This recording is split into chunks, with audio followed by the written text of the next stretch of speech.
Right, Kill it's King Yobi. Today is March 22nd, 2024, here in Pacifica, California. I am back from Tokyo, Japan. Here's my good buddy now, true Japanese Medaka head, Choi Medaka-san, and Masaki Medaka-san. Just documenting the tanks that I've left for 3 weeks completely unattended. I had the auto feeder going on. I had this tank over here was heated to 76 degrees Fahrenheit. That's 24 degrees Celsius. And these boys and gals are about 13 weeks old. So over here, let me try to zoom in to see if this camera will capture anything. I have the red cliffs, and then the darker ones are basically the Midnight Frill and the Red Cliff Cross, which I call the metal riffs. So this is what the tank looks like after 3 weeks. I checked the water parameters, and the water parameters are completely fine. Nitrate at 0. It's a 20-gallon tank over here.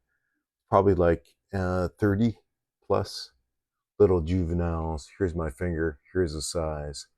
So they're still pretty small. I didn't see any casualties or anything. I didn't see any unless they just melted away. They are all doing fine. So tank over here. These are the original.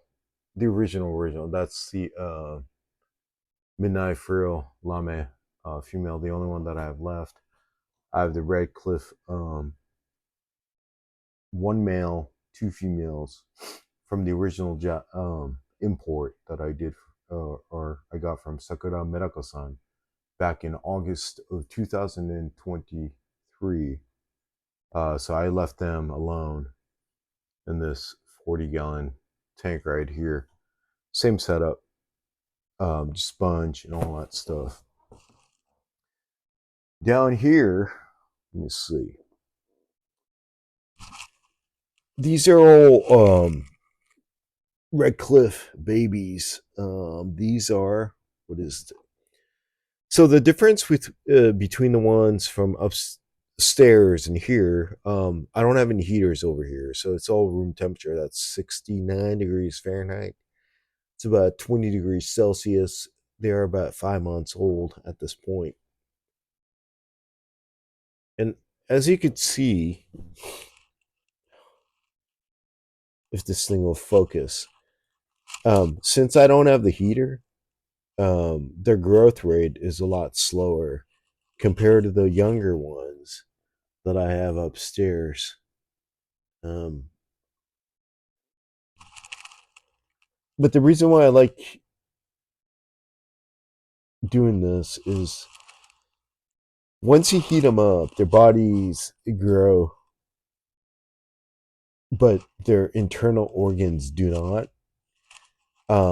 They do grow, but the pace kind of like messes their system up, right? So your body grows, but your sexual organs don't grow at the same rate. So to avoid that, after these boys and gals were about like 6 weeks, I put them in a tank in a room temperature condition.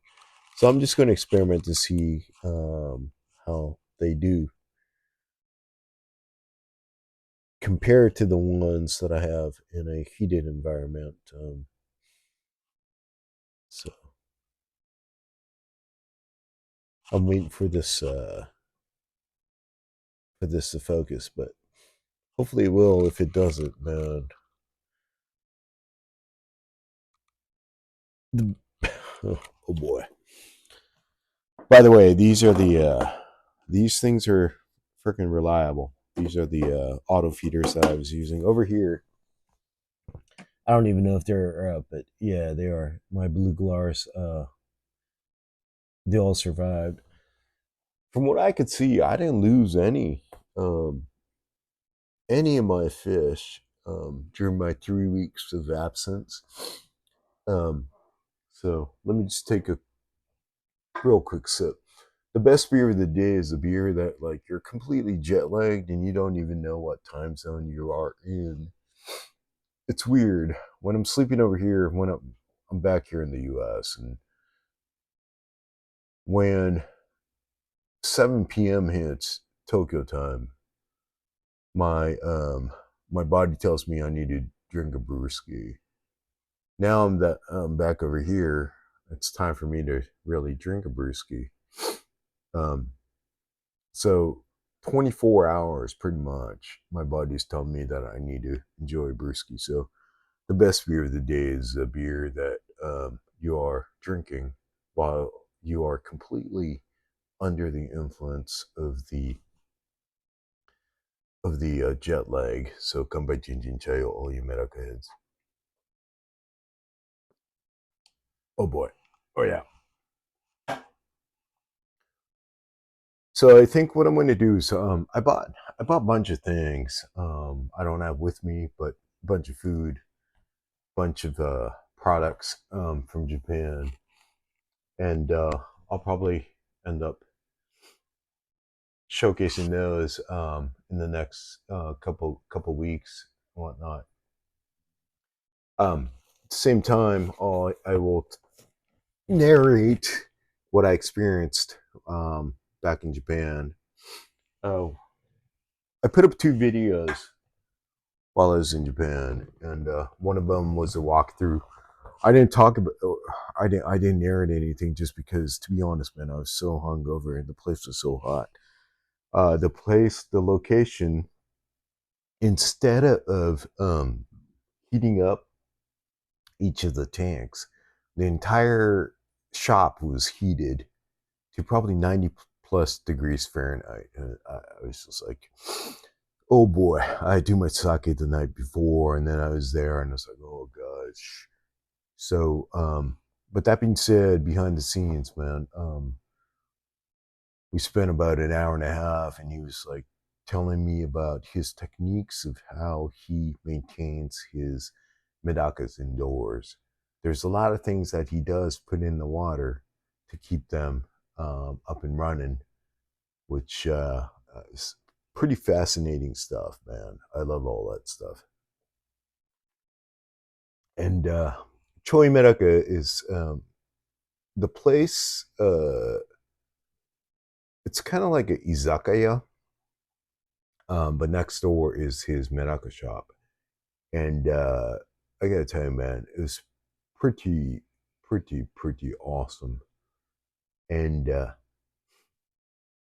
I'll talk about my experience there. I did do a quick run through, although he did not have a lot, just because in Japan they are entering the Medaka season, and it's like kind of premature, and so oh boy. By the way, I'm using this microphone that it's a lavalier microphone that I have on my hoodie right now, and hopefully the audio is going through. Um, so hopefully I could deliver some meaningful content. I did learn a lot about the Medaka scene in Japan, how it is this year compared to last year, and all that. And now the excitement is the Medaka culture is coming here to the U.S. and I think a lot of us will enjoy it moving forward. We're going to get a lot of different. By the way,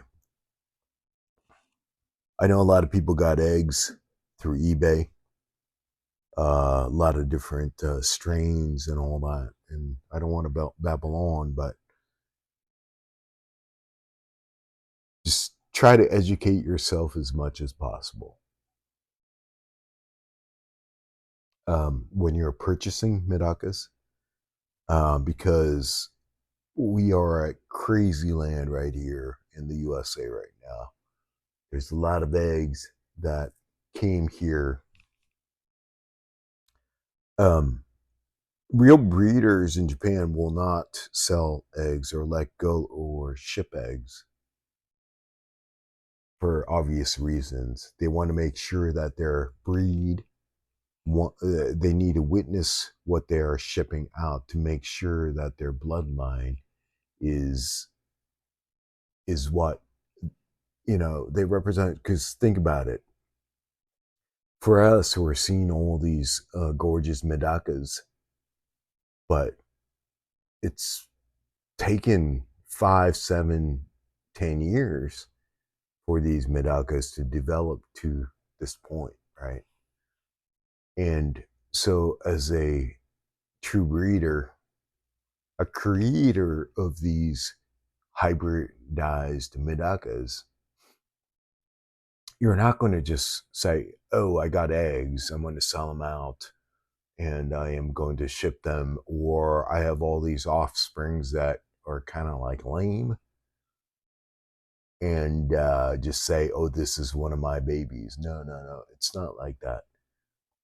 A lot of people say Medakas, yeah, man, you get tons of eggs and you get a bunch of offsprings, and so easy. It's not. It's with experience, you'll know what you're looking for, and you'll call out most of them, and you end up with the male and the female with the desired look that you're looking for, right? And those are the ones that end up becoming the dad and the moms, the parents of the next generation. So, example, let me take a real quick sip. I know I'm rambling on, but jet lag mode. To all you Medaka heads right here. Kambachinchinchaya. I hope this isn't boring, but I think this is one of the most important aspects of any life and all that stuff, right? Let's say you have 30 eggs and you have 20 left. Of the 20, the strain that you purchased, whatever that's born from the eggs is not, people say, like, as an example, I have a midnight frill. I have 30 of them. But, however, only a few will have the lineage of what the midnight frill is supposed to represent, right? So you have 30, and you only have maybe one or two that have all they call it keishitsu in Japanese. What is keishitsu? Keishitsu is the trait of what a midnight frill should have represent. Okay. So although you have 30 fry from a midnight frill parent, doesn't mean you have 30 midnight frills. If your offsprings do not represent what the trait should have, they are not midnight frills. So by buying all these eggs, it's kind of like a like a gacha gacha machine is what they call it in Japan. What is that? It's like one of those machines where you put $1 in and you twist and you get this one little ball, and you open the ball and you have, let's see if I got the one that I have. It's like the lotto in a way, right? So just because you have 30 eggs, don't expect to have 30 of the breed or the lineage that you thought you purchased. If what comes out does not carry that trait or the looks, you don't have any, right? So that is the um, the danger of, I think, with now a lot of the people, I think, over here in the US, they got all these eggs from eBay, And now they're like, oh, I have all, I have 30, I have 100, I have 200 of this strain. But just be careful. Just make sure that you completely understand what the strain is supposed to look like, the traits, and call all the ones that do not have that. Yeah. Because even from looking at what I have over here, a lot of like this, all these red cliffs, like some of them, like a lot of them, their shape is not up to par. So they're red cliffs DNA, but they are really not. They're just mixed Medakas at the end of the day. If they're coals, if they do not represent what they are supposed to look like, they just end up being mixed Medakas. So